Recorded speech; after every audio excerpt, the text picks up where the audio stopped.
দ্বিতীয় বিশ্বযুদ্ধের সমাপ্তির পর জার্মানি কার্যত 4টি অংশে বিভক্ত হয়ে পড়ে। 4টি অংশের শাসনভার ন্যস্ত ছিল 4 পরাশক্তি যুক্তরাষ্ট্র, ফ্রান্স, ব্রিটেন এবং সোভিয়েত ইউনিয়নের উপর। বার্লিন শহরটি সোভিয়েত অংশের অন্তর্গত হলেও এটিও 4 অংশে বিভক্ত করা হয়। ফ্রান্স, ব্রিটেন এবং যুক্তরাষ্ট্র অধিকৃত অংশ নিয়ে গঠন করা হয় ফেডারেল রিপাবলিক অফ জার্মানি বা পশ্চিম জার্মানি। এর বিপরীতে সোভিয়েত অধিকৃত অংশে গঠিত হয় ডেমোক্রেটিক রিপাবলিক অফ জার্মানি বা পূর্ব জার্মানি।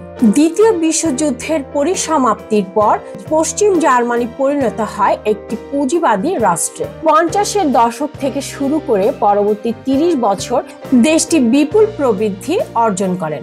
অন্যদিকে পূর্ব জার্মানির অর্থনৈতিক ব্যবস্থা ছিল সোভিয়েত অনুকরণে সাজানো সমাজতান্ত্রিক অর্থনীতি। তার ফলে দেশটি সোভিয়েত ব্লকের অন্যান্য দেশের তুলনায় সম্পদশালী হয়ে উঠলেও পশ্চিম জার্মানির চাইতে অনেক পিছিয়ে ছিল। পশ্চিম জার্মানির অর্থনৈতিক সুযোগ সুবিধায় আকৃষ্ট হয়ে অনেক পূর্ব জার্মান নাগরিক পশ্চিমাংশে চলে যেতে শুরু করে। বিপুল পরিমাণ অভিবাসন ঠেকাতে পূর্ব জার্মান সরকার সিদ্ধান্ত নেন বার্লিনের পশ্চিমাংশ এবং পূর্বাংশের মাঝে একটি দেয়াল তুলে দেওয়ার জন্য। 1952 সালের 1 এপ্রিল পূর্ব জার্মান নেতৃবৃন্দ স্ট্যালিনের পররাষ্ট্রমন্ত্রী ভয়েজলাভ মতলোভের সাথে আলোচনায় অংশগ্রহণ করেন, আর তার ফলে সিদ্ধান্ত নেওয়া হয় পশ্চিমাংশের নাগরিকরা বিশেষ পাস সংগ্রহ করে পূর্বাংশে আসতে পারবেন।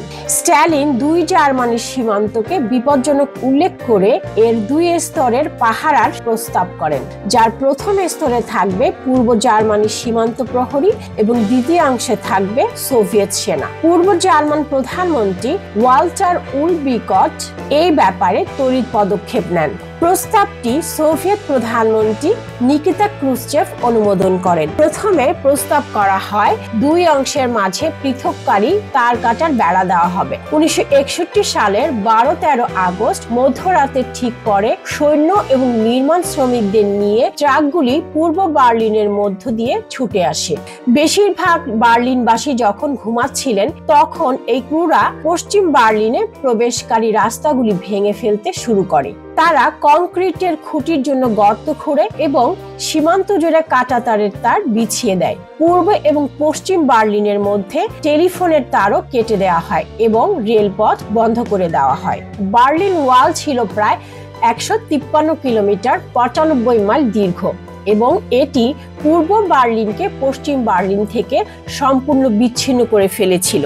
এটি ছিল কয়েক স্তরের নিরাপত্তা ব্যবস্থা। প্রথমে একটি কংক্রিটের দেয়াল, তারপর ছিল একটি গোপন নজরদারি টাওয়ার, সেনা ক্যাম্প এবং অন্যান্য নিরাপত্তা ব্যবস্থা।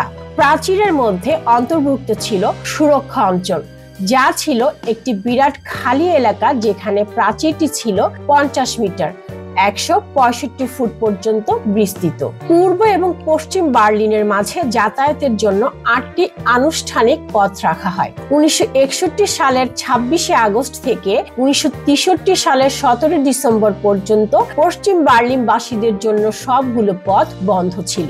1971 সালের সেপ্টেম্বরে চুক্তির মাধ্যমে এটি শিথিল করা হয়।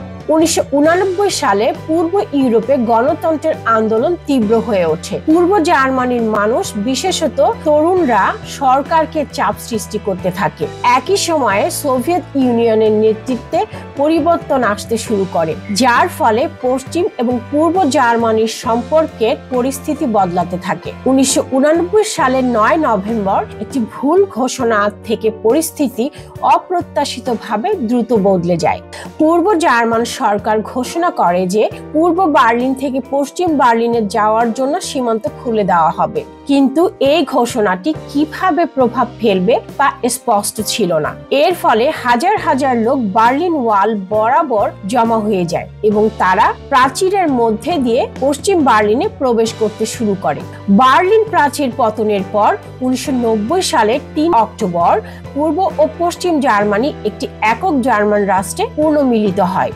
বার্লিন ওয়ালের কিছু অংশ এখনো সংরক্ষিত রয়েছে এবং এটি ইতিহাসের একটি গুরুত্বপূর্ণ চিহ্ন হিসেবে দর্শকদের জন্য প্রদর্শিত হয়। বার্লিন শহরের কিছু জায়গায় ওয়ালটি ছিল, যা এখন স্মৃতিস্তম্ভ এবং মিউজিয়ামের অংশ হিসেবে পৃথিবী জুড়ে পরিচিত।